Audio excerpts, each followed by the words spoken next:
Photographer Henry Diltz talks about that time he almost got killed with Hall of Fame songwriter Jimmy Webb. I'm John Beaudin from Rocky Street Music.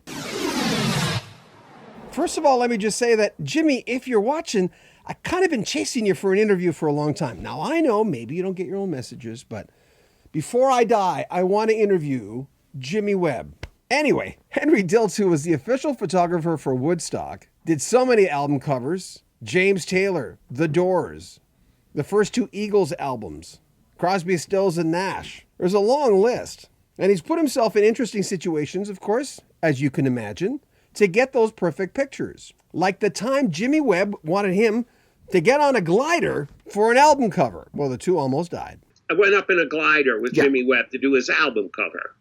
And I was sitting in the front of the glider, and I turned around and got a great shot of him behind me in the driving, flying. Well, you coast, you get pulled up on a tow plane, they drop the rope, and you fly around on the air currents.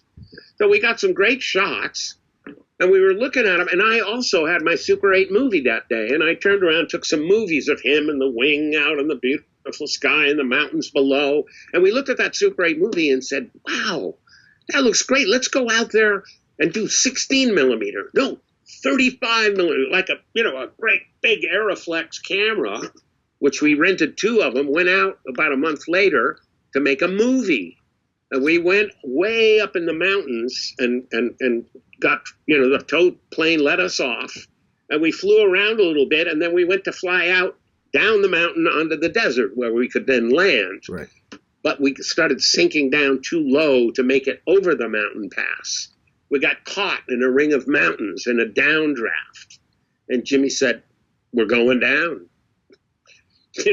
I said, I'm in front of him, just looking out. And I said, well, maybe we'll get an updraft. He said, well, I hope so. And pretty soon he learned that if you're going to crash in the trees, you better fly through two trees at the same time. So you pull both wings off. Because if you hit one wing, you'll spin around and it might kill you. Right. So he did. He flew it in. There was nowhere to land. It was all mountains and snow and pine trees. So he flew it right into two pine trees, took both wings off, and we crashed, both unconscious for, a few minutes anyway, and woke up, and it was deadly silent. And we're there in this cockpit up against a tree looking down. And anyway, that's what happened that day. We had a helicopter that rescued us. How long were you there? We were there a couple hours. We got out of the plane. I know Jimmy said, Henry, have you got a joint?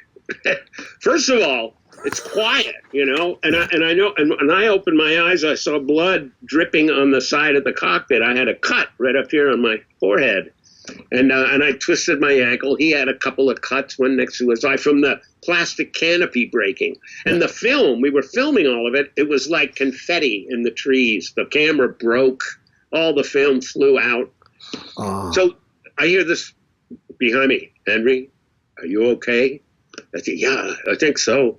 Then he said, that's what it feels like to die. I'll always remember that. And then the next thing he said was, have you got a joint? And that figures in to all of this, you know what I mean? Every day. So we got out, sat on a big rock and smoked this J-Bo and went, oh, we're alive. Can you believe it? And when we didn't show up in base camp, they were very worried, of course, so we didn't have phone contact or, anything. Walkie-talkies weren't working, and they sent a helicopter up to look for us, and then he took us out. He had to take us out one at a time. I had to sit there another half an hour alone because there was such a downdraft that day. It was a windstorm on the desert, and it had a sucking effect in the middle of the mountains, which sucked us down. And the helicopter, too, he said...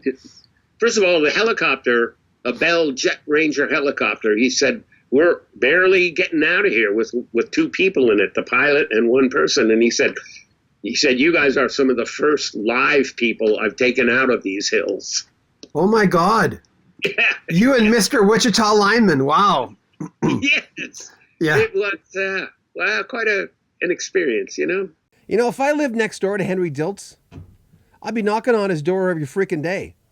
Like, I want to sit down with the guy again and do another interview because there's so many things I left out. Now, we're not finished this series, but I'd like to go year to year and just talk about his life. One of the most interesting men I've ever talked to. Anyway, more coming up next week. Have you picked up your Rock History Music t-shirt yet? Well, if you don't like that, we've got Rock History Book t-shirts, different logo. Rock History Canada t-shirts for our Canadian listeners, for our Canadian watchers. And of course, you notice we're putting out more videos because we're paying our students to edit our videos because I don't have the time to do it all by myself. And editing an interview takes at least one day to break it down into like multiple pieces. So please pick up a t-shirt and help support our channel. Make sure you comment on our videos, subscribe to our channel, and share them on social media. Remember, links to everything in the description of this video. I'm John Beaudin from Rock History Music.